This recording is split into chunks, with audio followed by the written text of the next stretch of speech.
Good morning and good afternoon, everybody. My name is Paul Barlow. I'm a Divisional Director of Sales and Marketing for Senior Lifestyle. And with me today, I have Cathleen O'Brien. She is a certified dementia practitioner, and we are fortunate enough to have her as our Vice President of Resident Experience here at Senior Lifestyle.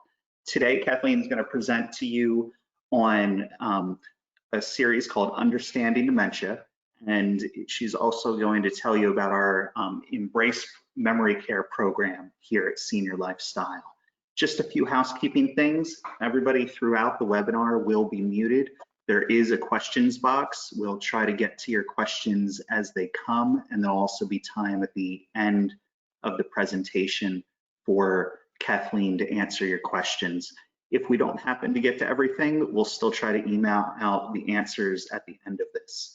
We are going to record this, and the entire series will be on our Senior Lifestyle YouTube channel, and we'll also get this recording out to you in a follow-up email in a couple days after this webinar. So again, thank you so much for joining us, and Cathleen, thank you for sharing your knowledge with this. I'm going to turn this over to Cathleen. Thank you, Paul. It's my pleasure to be guiding you through this presentation on understanding dementia. If you'll indulge me first for a moment and allow me to first explain what brought me to today and why I'm so passionate about dementia. My first experience with dementia was over 18 years ago. I had the unique opportunity as a senior in college to participate in an internship for a nursing home. This nursing home decided to use one of their existing floors to create a dementia neighborhood. Believe it or not, as recently as 18 years ago, there still was quite a bit we didn't know or understand about the disease process. And this community's answer to creating this neighborhood was to just add an alarm system and lock all the doors. The community experienced an increase in resident wandering, exit seeking, and behaviors. My role as an intern, fresh out of college, was to create programs and essentially keep those residents busy. I always knew I wanted to work with seniors, but it wasn't until I had the opportunity to connect and truly learn the resident stories that I knew I'd found my passion. One resident in particular taught me that finding connection and giving our residents purpose was truly the key to unlocking the dementia mystery. Ray was a gentleman in his 80s and had a difficult time communicating. Some of you may have heard the term aphasic, which is when residents or individuals misinterpret words and have a difficult time expressing themselves. Ray was having a particularly rough day, which often happened after his wife came for visits. He really couldn't understand why he couldn't go with her and why he was left behind the locked doors. Knowing that Ray loved to garden, I brought him outside to our third floor patio to do some gardening. I had a squirt bottle, and in order to lighten the mood, I would squirt the flowers, give a little squirt to Ray, squirt some more flowers, and then give another little squirt to Ray. I could see a glimpse of a smile forming on his face as he began to try and steal the water bottle away from me. Feeling pretty confident in myself that I changed Ray's frown to a smile, I proceeded to sit down in a chair, kick my feet up as if to say, I'm pretty proud of myself that I got you out of your mood. Ray quickly jumped to his feet, took off my shoe, threw it off the third floor patio, and clear as day turned to me and said, I fixed your wagon. That to me was the start of a beautiful friendship. That was the first sentence that I ever heard Ray string together to make a complete sentence. I share this story with you in the hopes that as you begin your caregiving journey, you too will see that connection, compassion, seeing the possibilities of what our loved ones can still do, and leading with love will help guide you through those difficult days ahead. As we move into the presentation, our main focus for today will be understanding the myths and misconceptions of Alzheimer's and dementia. Years ago, and oddly, even still today, some people refer to dementia as senile or old-timers disease and consider dementia to be a normal part of aging. We'll develop a better understanding of the impact of dementia. For you and any community that a loved one may move into, it's important to have a basic understanding of what type of dementia a person is exhibiting. This allows you as the caregiver or the caregiver of a community the opportunity to really personalize their approach and their plan of care. For example, Senior Lifestyles developed our award-winning memory care program called Embrace. Embrace is our supportive approach to memory care. It was developed through the use of best practices and the latest research and is rooted in the understanding that when memories fade, it's the moments that matter. We'll understand the basic signs and symptoms associated with the different forms of dementia and diseases, and learn how to attain a diagnosis, and understand the care and treatment and what things you can do to try and prevent or slow the progress of dementia. To truly understand dementia, we must first understand the myths. Dementia is not just memory loss or Alzheimer's. Memory loss is just a small piece. And as we're starting to learn or have learned over the last few years, it may not be just Alzheimer's. There's many other forms of dementia. Contrary to many popular beliefs, it is not contagious. You cannot catch it by sitting next to a resident who may be exhibiting symptoms or catch it from a family member. It is just not contagious. Dementia is not a part of normal aging. If you or a loved one are experiencing any signs or symptoms that we discussed today, it's important to seek medical advice. There could be something going on that could be reversible. And it's also your best chance in getting the care and treatment that will help with this process. Once you are diagnosed with dementia, there's nothing that can be done. This perhaps is the greatest myth of all and what the basis of our Embrace program is about. Although you cannot reverse the effects of dementia, there are many ways people who have been diagnosed still have opportunities to have purpose, meaning, and connection throughout their days. And lastly, if someone in your family is diagnosed with dementia, it does not automatically mean that you will get it. There have been studies, especially for early onset dementia, that do show a genetic correlation. But for the more common dementia that is typically diagnosed over the age of 65, there is no genetic correlation at this time. So as we begin to explore more about dementia, oftentimes loved ones will receive a diagnosis of dementia or dementia of the Alzheimer's type, dementia with psychosis. There's all different types of ways a doctor gives a diagnosis and typically refers to it as dementia. It's important to note that dementia is not a single disease. It's an overall term for diseases and conditions that are characterized by a decline in memory, language, problem solving, and other thinking skills that affect a person's ability to perform their everyday tasks. Memory loss is just that one small part of it. So that brings us to a quick poll today. How many different forms of dementia are there? All right, so on everybody's screen, there's a poll for how many different forms of dementia are there. Please just choose, and then we will go back to Kathleen. And here's some, you can say A, 75, B, 20, C, 400, or D, 100. That was A, 75, B, 20, C, 400, or D, 100. All right, Kathleen, we'll just wait a few more seconds as we get some last minute votes in. Okay.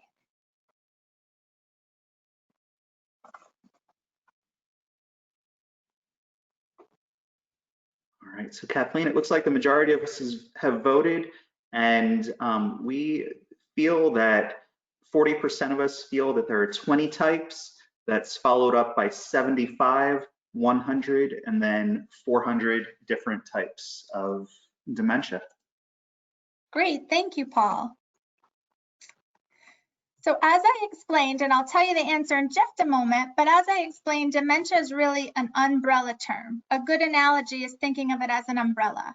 The term used to describe a range of symptoms associated with cognitive impairment. There is actually over 400 different forms that fall underneath that umbrella. So there are 400 different types of dementia. They have been slowly over the last couple of years discovering more and more different types. The most common forms of dementia, like I mentioned in the beginning, are Alzheimer's disease. That accounts for 50 to 70% of all the dementias that we see. Vascular dementia, often referred to as strokes, accounts for 20 to 30%. Lewy body dementia, which is a dementia that is new, relatively new in the last 5 to 10 years, accounts for 10 to 25%. Frontal temporal lobe dementia, oftentimes years ago, you may have heard the term PICS dementia, accounts for 10 to 15, and Parkinson's and early onset Alzheimer's account for 5%. And those are just a few of the over 400 types of dementia that are identified today.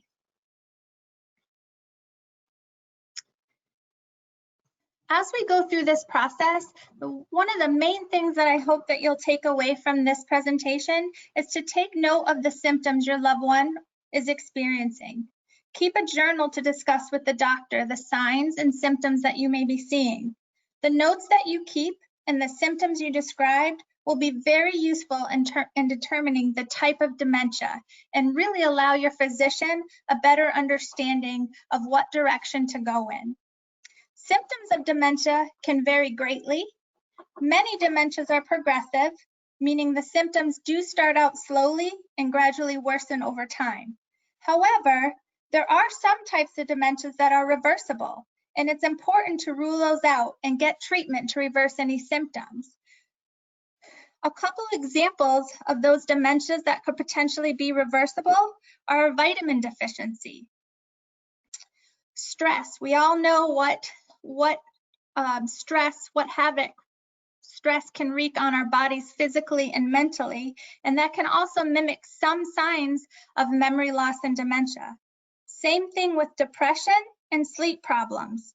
I know myself, when I don't get enough sleep, I'm very foggy throughout the day, and there have been times where I'll be driving down the road and completely forget a turn or forget where I'm going. Thyroid problems, urinary tract infections, and certain medications can also still mimic the same things that we are seeing in people who are diagnosed with irreversible dementias. So let's take a closer look at some of the dementias. I first mentioned Alzheimer's as being the most common form of dementia. So in order to give you a really good picture of the different stages, typically Alzheimer's can be described in 7 stages, it can be described in 3 stages. So for our purposes today, I shortened them a little bit to include it into 3 stages: early, middle, and late. Shortly after completing my internship and deciding to make dementia part of my career path, Alzheimer's took on a more personal meaning for me. My family and I started to notice the little details first. Forgetting people she knew for years, occasionally misplacing items and then blaming others for moving them because she couldn't have possibly lost them. But like most families do, we covered for her. We made excuses to why these things were happening. The stress of losing my grandfather and now having to live alone for the first time in her life. Being tired from not sleeping well. Oh, the list went on and on of excuses that we came up with. It wasn't long before we had a wake-up call and knew that things were a little bit more serious than we were willing to admit. On the way to my sister's house, a place that my grandmother had driven for many years, she got lost. In her panic and confusion, she caused an accident. Mercifully, both drivers were fine, but we knew we couldn't make excuses anymore. So the first signs that we started to see with my grandmother was definitely the short-term memories, just people that she would know from church, forgetting their names, forgetting where she knew them from, some language challenges. When she would try to explain to us a story, she would mix up her words. If she was referring to a cat, she might call it a comb. So getting her words mixed up a little bit there. All things that are easily pushed aside and just, laughed off by many family members. And then the big one was really making mistakes about the time, place, or situation, and then getting lost in the familiar areas. Those are some of the first signs that we saw with her. My grandmother was able to live at home by herself for another year, but not without a lot of support. She no longer had her driver's license and really needed to be with people and have socialization during the day. I would arrive in the morning to get her ready for the bus to come and take her to her adult day program, or as she called it, she was going to work. My father would come and meet the bus after he got out of work, bring her to his house for dinner, and bring her home in the evening and wait for her to get ready for bed and then leave for the night. The family was divided on her plan of care, as so many families are. Some felt she needed an assisted living, and others felt that they were adamant that she needed to stay in her own home. She was beginning to revert back to using mostly Polish and forgetting her English words. She would tell me when I would arrive each morning, "Those really nice Polish people let me stay here last night, but I'm worried they're not going to let me stay here tonight." Fast forward to a Sunday in late September. My dad went to pick her up for church, and she was gone for 4 hours and walked 8 miles in a not so nice part of town to a factory she worked at 30 years prior. Another crisis averted and a decision to move to an assisted living community. The day she moved in, we all had different versions of how this was going to go. I was hopeful for the best, but I was worried. My uncle assumed the worst and thought she was going to have a fit when she was brought there. My dad just kind of went through the motions, so each of us had a different way that we thought this was all going to play out. To our surprise, pleasantly, it was as though the weight of the world was melted off her shoulders. She no longer had to worry about being alone, or where she was supposed to be, or what she was supposed to be doing, or taking care of her home. All of those worries were put aside when she moved in there, and she was able to just develop a new routine, develop a new rhythm, and was content to visit and make new friends. Even if she spoke Polish and they spoke English, she was still able to make some good friends. So as the disease progressed, she did have some increased challenges with communication, mostly because she had a dual language. And typically with residents who speak a dual language, sometimes they revert to their primary language, which is what she did. She also started to develop some issues with her depth perception. So it's almost like tunnel vision for some of our residents. If you picture yourself looking through a photo that has a mat on it, and you continue to add a mat, you can still see a portion of the picture.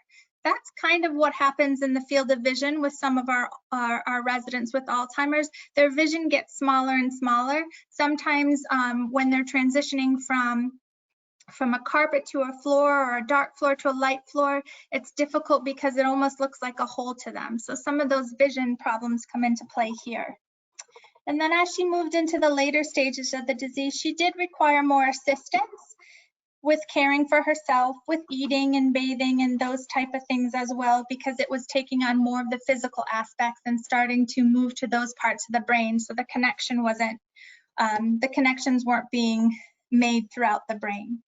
So that's just a quick look on Alzheimer's, and you can see based off of the early, middle, and later stages that it's so important to really understand what dementia a person is experiencing so that you can best provide for their plan of care. With my grandmother, it was always best not to argue and not to try and reorient her for time and place, or tell her that she misplaced the item, that we didn't take it. It was best to just help her look for it and go on with your day. So that's typically what we see, just a very brief overall explanation of Alzheimer's, and we're going to move into vascular dementia. Vascular dementia, as I said, is often referred to as stroke-related dementia. With vascular dementia, you see a lot of peaks, valleys, and plateaus.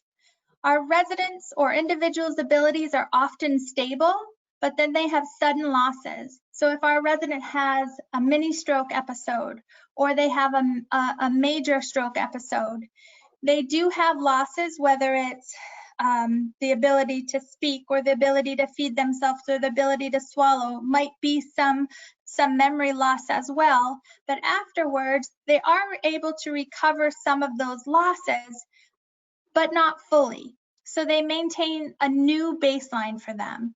And if there are new events that happen, they kind of go down to the valley again and come up a little bit and maintain a new baseline. So it ebbs and flows a lot with vascular dementia. It's important to note that many times people that have a vascular dementia often have a diagnosis of Alzheimer's disease or a different form of dementia as well. So the vascular dementia can go hand in hand with one of these other forms of dementia. The next two dementias, or the next three dementias that we'll talk about, Lewy body dementia, frontal temporal lobe dementia, and early onset dementia, those are relatively new, just coming up in the last couple of years. They have been around, but they have just really started to do additional resource and give them their own due justice. Lewy body dementia is sometimes difficult to receive a diagnosis and a little bit more challenging because oftentimes, typically a person is first diagnosed with Parkinson's disease because they show so many of the physical characteristics that are identified with Parkinson's. Maybe hand tremors are identified, slower movements, being very stiff, some balance issues might be present. Typically, people with Lewy body dementia have quite a bit of falls just because their bodies aren't going in the direction that they want them to. And then slowly over time, their cognition can begin to fluctuate with varying periods of confusion. 1 minute, it seems there is no impairment, and the next, they become very confused. This type of dementia is often very difficult for family members because sometimes family members feel like, well, they're doing it on purpose. 5 minutes ago, they were fine, they knew everything, they weren't confused, and now they're completely confused and I don't understand. So that is a very real part of this form of dementia, is the symptoms seem to turn on and off. And many family members feel like, oh, they're doing it on purpose. Also present with Lewy body dementia is very vivid hallucinations are often present. And that can be due from insomnia or REM sleep behavior disturbances. And what that means is that people physically act out their dreams and really, truly cannot see through the hallucination and honestly believe what's happening to them is what's happening in real life. So those are some of the things that you would typically see with Lewy body dementia. It's important to note that with Lewy body dementia, this is one of the more difficult dementias to offer treatment. Sensitivity to antipsychotic medications is a very significant symptom. The medications can often worsen Parkinson's disease or decrease cognition and sometimes increase the hallucination. So there's a very fine balance as to whether or not antipsychotic medication is the right course of action. If you do have a loved one with Lewy body dementia, obviously it's very important to have their primary care physician follow them in their treatment, but I would highly recommend also having a geropsychiatrist follow, especially if they're on any type of antipsychotic medication treatment. They truly are the experts. The general practitioners are wonderful, but they don't necessarily specialize in all of the antipsychotic medications and their side effects. So I highly recommend having a geropsychiatrist partner with your general practitioner in trying to find the best course of treatment for Lewy body dementia. Frontal temporal lobe dementia, or frontal lobe, we're going to divide it into two categories. First, we're going to talk about the frontal portion of the frontal temporal lobe dementia. Frontal temporal lobe, or frontal lobe, has a progressive list of symptoms beginning with mild to moderate personality and behavioral changes. They have frequent and sometimes severe changes in mood, and many times things that were important to them begin to lose their significance. I worked with a gentleman a resident of mine a few years back. His name was Mike. He'll forever hold a special place in my heart. Mike was 49 years old when I first met him. He was a lifelong West Chicago detective, and he was a lover of dogs. Any dog that came into the community, he would leap over tables to make sure that he was able to get there and give them a pet and give them some love. He trained service dogs, and he adored his Australian Shepherd. This dog was the most trained dog I had ever seen in my life. But when he first started to enter into having his symptoms of frontal temporal lobe, his wife first started to see and notice that he started calling in sick and not wanting to go to work. This was a man who was truly passionate and loved every bit about being a detective and being a police officer. He had never called in sick in his nearly 20 years of working on the force. He stopped walking and paying attention to their dog, Max, which was something that he did every day. He put Max through his training sessions so that he could take Max into the schools to see children and help with special needs children, and he just stopped paying attention to Max. He would often make odd statements and make comments that were totally out of character for him. It's common with behavioral changes to include uncharacteristic selfishness, apathetic, and uninhibited. Another issue that we sometimes see with frontal temporal lobe dementia is overeating. So residents who have frontal temporal lobe dementia, especially early on, sometimes you'll notice a large amount of weight gain. They are also in danger of choking. For Mike, this was something that was a very real scenario for him. He would oftentimes eat everything in sight to the point of just shoving it all in his mouth and not chewing. And so we had to be very careful and cognizant of him choking. So that was a very real concern of ours, as well as his wife. Sometimes individuals might act impulsively and inappropriate in social situations and disregard manners.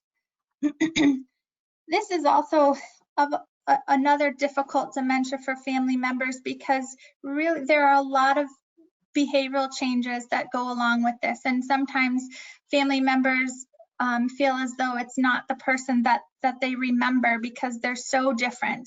But it's truly, if you think about the frontal part of the brain, it's truly that part of the brain that tells us it's not okay to say that in public, or it's not okay to do that in public. That part of the brain is just not working.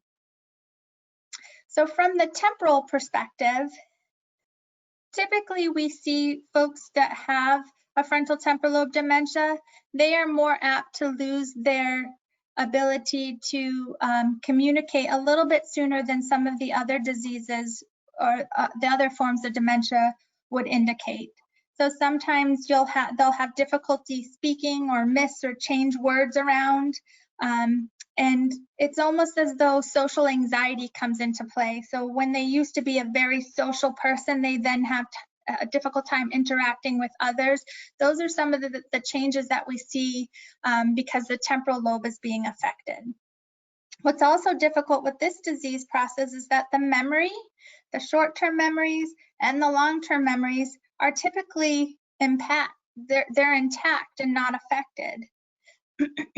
So it makes it really difficult to get a diagnosis and for families to understand what's happening with their loved one. So if you see any of these characteristics, it's really important to take note of that. Also, as I mentioned, Mike was 49. So our average age for people with frontal temporal lobe dementia is typically much, much younger than we see in folks with Alzheimer's disease or Lewy body dementia. The average age is 57. So you'll usually see people who are much younger present with frontal temporal lobe dementia. Lastly, we're going to touch on early onset Alzheimer's. It's not as common as the version I spoke about earlier, and we typically see in individuals over the age of 65. Early onset Alzheimer's typically affects people in their 40s and 50s. And because as physicians, if we start to see changes in memory and changes in behaviors, typically at 40 or 50 years old, the physicians simply aren't looking for Alzheimer's disease. So sometimes it can be a long and frustrating process for families who have a loved one in their 40s and 50s that are starting to exhibit symptoms, really get a true diagnosis as to and understand what's happening at that point in time. It is estimated that approximately 200,000 people have early onset. You've probably heard in the news often lately that people are looking to get the Alzheimer's test to see if they have the markers for Alzheimer's disease, or genetic testing to see if it runs in the family. Out of all of the dementias, the early onset is something that does lead itself to have a genetic marker.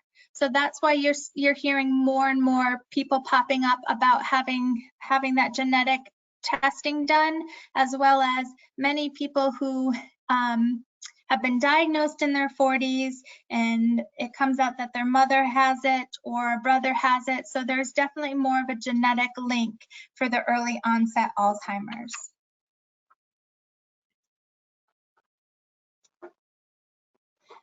As I mentioned, getting a diagnosis can be taxing and frustrating. However, an accurate diagnosis is vital to the individualized care and services for each person. I know through our Embrace program that we have at Senior Lifestyles, to really understand our residents, which is our goal. We really strive to have personalized service plans for our resident to understand if a resident is having a difficult day, what can we do to help them be their best selves? And our Embrace program truly focuses on the individual. We ask our family members to fill out a really in-depth social history, or Embrace history as we call it, so that we can understand who our resident is. But that's not a document that we have people fill out at the beginning of a move-in and then never refer back to it. We consider that a working document, and we fill that in as we learn more and more information about the resident every day. For myself, I think about my dad who's in his 70s. If he was to move into a memory care neighborhood now, I know what his rhythm, I know what his routine was when I was living at home over 30 years ago. I don't know what that rhythm and routine looks like for him now, so I can only guess. So it is a baseline for us to understand who that resident is, to really develop a specific program for him on his likes and dislikes. But truly, it's as we get to know that resident every day, we add to that program day in and day out. So to talk a little bit about getting the diagnosis, there is no true one test to determine if someone has dementia. With vascular dementia, the doctors can do a PET scan, can do an MRI to see if there have been any vascular incidents. But for other dementias like Lewy body or frontal temporal lobe dementia, you cannot get a true 100% diagnosis until a person passes away and or an autopsy is done. So what do doctors typically do? The doctors typically will diagnose Alzheimer's. Like I said in the beginning, they'll say it's dementia of the possible Alzheimer's type or probable Alzheimer's type. But this is why I mentioned in the beginning, keeping journals, recording any symptoms that you're seeing will really aid your physicians in making a more informed decision. So if you're noticing, like I mentioned with frontal temporal lobe dementia, well, he used to love to collect baseball cards, but he doesn't want any part of that anymore. He used to love playing with his grandchildren every day, and now it just seems like he wants to stay in his room whenever they're over and never come out. So there are different things that you could really journal about and keep close contact with, so that you can inform your physician and help him make a better diagnosis for you. It's also difficult because the brain has many different regions, and each of the regions is responsible for a different function. So what are some of the causes? These symptoms can be caused from multiple different ways. For example, I worked with a gentleman named Joe. Joe suffered from cognitive impairment, but it was related to his HIV infection. Many of the residents who live in our communities do have a diagnosis of Alzheimer's, and that does interfere with their short-term memory and comprehension. And then we had Mike, who I referenced, who was recognized to have frontal temporal lobe dementia that led to difficulties with his behavior and aphasia. And then you also have the vascular stroke that I mentioned. Each of these different forms of dementia are all under the same umbrella, yet the differences between them are huge. In each case, an injury or disease process was responsible for the destruction of brain cells. So that's typically what we see with causes of dementia, and keeping those journals will really help the physicians in determining the best course of action for your loved one. The next slide we're going to look at is a little bit about the brain to give you a good understanding. As I mentioned, one of the reasons it's difficult to get a true diagnosis is because the brain is such a vast, complex organ, and so many different things are happening in each of the different regions. The different types of dementia that we've discussed are associated with different brain cell damage. For example, with Alzheimer's, the high levels of proteins inside and outside the brain make it very difficult for the brain cells to stay healthy and communicate with one another. When we give trainings to our staff, the best analogy that we share with them, and I'm going to date myself horribly here, but if you picture telephone wires, when we all had house phones, if you picture telephone wires, they all had connection. They connected to the house, they connected to the pole outside, they all were running in the same different direction and making connections to get us all the way to the telephone company. So in the brain of someone with Alzheimer's or a form of dementia, if any one of those wires is cut, that information has a difficult time getting from one section to the other. For Alzheimer's, the brain region called the hippocampus is the center of learning and memory in the brain, and the brain cells in this region are often the first to be damaged. That's why memory loss is one of the earliest symptoms of Alzheimer's. But with anything, if you notice the frontal lobe, the temporal lobe, those are the different sections of the brain that each dementia affects differently and at different times. I mentioned the over 400 different forms of dementia.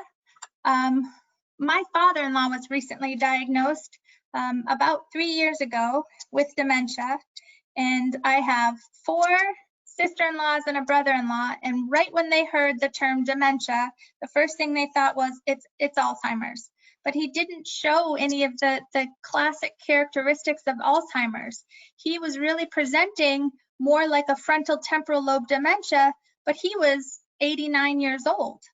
So we didn't think it was frontal temporal lobe dementia. So after journaling and keeping track of the symptoms that he was experiencing, it was determined that during his open heart surgery that he had had a year prior, he had some oxygen deprivation, which really caused damage to his frontal lobe. So that part of the brain that was telling him it's not okay to say some of the comments that he was saying, or it was not okay to do some of the things that he was doing and walk into a neighbor's house unannounced and things like that, were being affected with the disease. So our plan of care for him had to change drastically. He remembered all of us. His memory wasn't the issue, but his judgment and his decision making were very impaired, and so he was not able to be alone anymore. So many of the different dementias are important to understand which one it is so that you can make an informed diagnosis.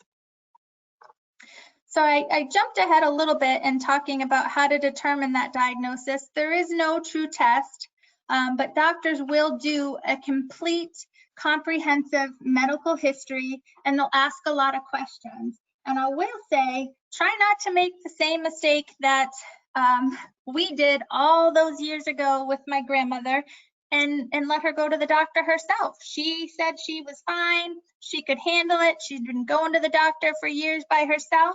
Well, the doctor only saw her that one day, so he didn't have a history of the things we were seeing. And a lot of residents or a lot of individuals can really put their best foot forward and get through that exam and not let the doctor know that anything's wrong. I know that that was something that my father-in-law was great at doing as well. So the doctor really needs those comprehensive medical history, but it's so important to be able to understand what characteristics and what symptoms that people are identifying day to day. And again, doctors often diagnose a person with dementia with a high level of certainty. However, it's very hard to determine the exact type because the symptoms and the brain changes of the different dementias overlap so much throughout the disease process.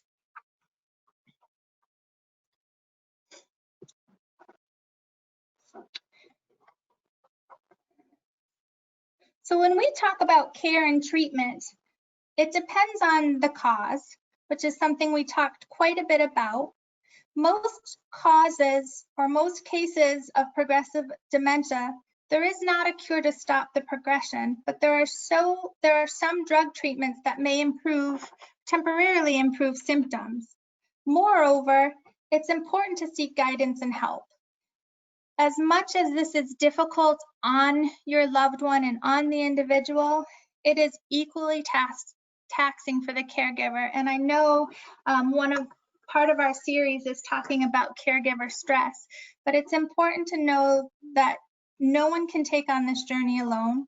It truly takes a village. With our Embrace program, we really try to focus on our resident well-being, the whole person. We look to help our residents thrive despite their disease and symptoms. We help our residents to be their best with the disease. And I think if there's one thing that I would really like you to take away from this presentation is that this topic is sad and it's a difficult journey, but there are so many ways that we can help individuals be their best with the disease process. And that's truly our goal at Senior Lifestyles with our Embrace program, is that we focus on the strengths and abilities instead of the limitations of our residents. We know that they can still live their best life. We have many tools. We use a Bradford Wellbeing Assessment so that we can truly assess where a person is functioning at their highest level. And we try our best to make sure that our programs, with our signature programs under our Embrace program, that each of our pillars in our signature programs identify ways that we can help our residents be the best that they can possibly be each day. We have a Spark program that focuses on memory and cognitive stimulation.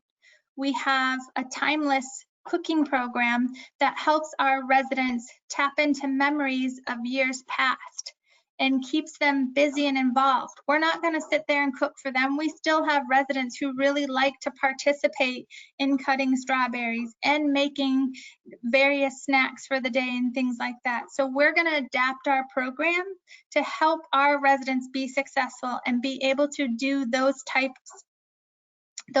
of program and stay engaged throughout the day.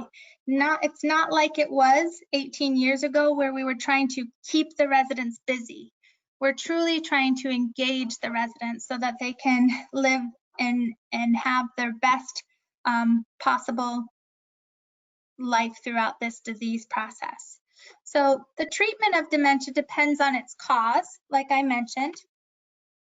There are effective new treatments for dementia through some medication, but obviously increased research and funding and participation in clinical studies is definitely needed. But we also need to try and do our part for dementia risk and prevention. There are things that will slow the progression and prevention. I hope that some of you had the opportunity to listen to Jessica Daly present on Brain Health University. That is an amazing program that looks at overall wellness and brain health and ways to keep active. There are many opportunities, just like Brain Health University, that offer that cognitive exercise and mental stimulation. Our Embrace program is built on that, and we are actually working with a new company called Fit Minds who does just that. They offer mental stimulation and cognitive exercise that focuses on parts of the brain that residents may not use during the day, but that they still need to assist them with staying as independent as possible. So there are many opportunities for us to offer that cognitive exercise and mental stimulation, and can help maintain and in some cases improve cognitive ability as we age. So I encourage you all to grab those puzzle books, put on your exercise shoes, drink your red wine, and make healthy choices, because that truly, with all diseases, that is truly how you can prevent and slow the progression of Alzheimer's or any type of the dementias that we talked about today. So I'm going to turn it back over to Paul. I know this was a lot of information that we covered in a short amount of time, and we've just begun to scratch the surface of understanding dementia, but I'm going to turn it back over to Paul to see if there's any questions that you may have. Kathleen, thank you so much for sharing this information with us. If you do have any questions, we have a little bit of time left. If you just put that in the question box, I'll be able to read those off to Kathleen and see how many questions we can answer. While we're waiting for that, I just want to thank you all for joining us today. If you heard something that interested you, I really invite you to go to seniorlifestyle.com to find your closest senior lifestyle community. When you do that, you'll be able to speak to a director of sales. They'll be able to set up a virtual tour for you and even give you a glimpse into what the Embrace programming at the community is like.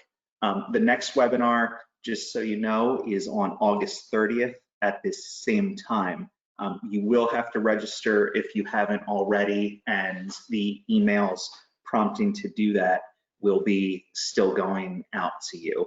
So let's see, it looks like we do have a few questions coming in. And so Kathleen, is paranoia sometimes a symptom that we should look out for? It is. You typically, with Alzheimer's disease, paranoia is definitely something that can come into play in the beginning, especially because there are people that really try to hide the fact that something is going on. I know when we were cleaning out my grandmother's house, oh my goodness, the things that we found, the notes to try and keep herself on track, and the things that we found that she didn't want anybody to know. But also in some of the other dementias as well, especially the Lewy body dementia, because there's such vivid hallucinations, there's a lot of paranoia with that, because they cannot separate fiction from reality. So they're very paranoid about the hallucinations that they're having as well. Okay, thank you for that. And then we have another, just quickly again, could you just tell us how Lewy body dementia differs from Parkinson's? Absolutely. So initially, with Lewy body dementia, a lot of times the diagnosis will first be Parkinson's, because the things that you see initially are the physical characteristics that come with Parkinson's. The tremors, slow movements, very stiff. However, after a short time, when you first notice those physical characteristics, after a short time, if it's Lewy body, then you're going to start to see some more cognitive aspects as well. It might be that you'll have a person who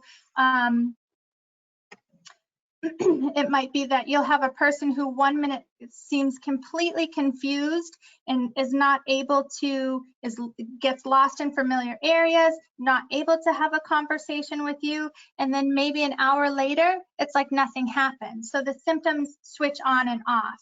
And then also, you may start to see some insomnia. So someone who may have slept really well through the night, up all night, having really bad dreams, and if you try to wake them, it's very difficult to arouse them and They're very paranoid with their dream sequence, because whatever's happening in the dream, they feel like is really happening in real life. So those are some of the classic characteristics that you would see with the Lewy body dementia. If it was just Parkinson's, you would only really see the physical characteristics. You wouldn't necessarily see some of the cognitive impairments.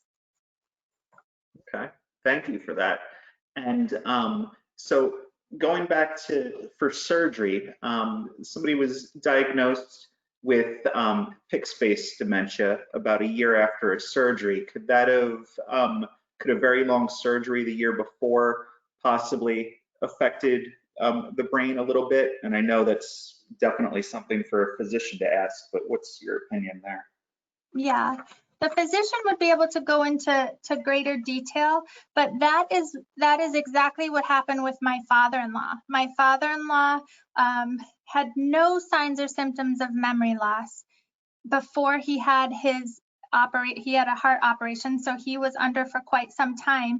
When he came out of the anesthesia, he was completely confused. His judgment was very off. He was just really showing a lot of symptoms that someone with frontal temporal lobe would show, but just from the frontal standpoint. So impulse control was really off, saying and doing things completely off the cuff, not interested in things. He volunteered for over 25 years after we lost my mother-in-law for a hospice agency. He showed no interest in that anymore.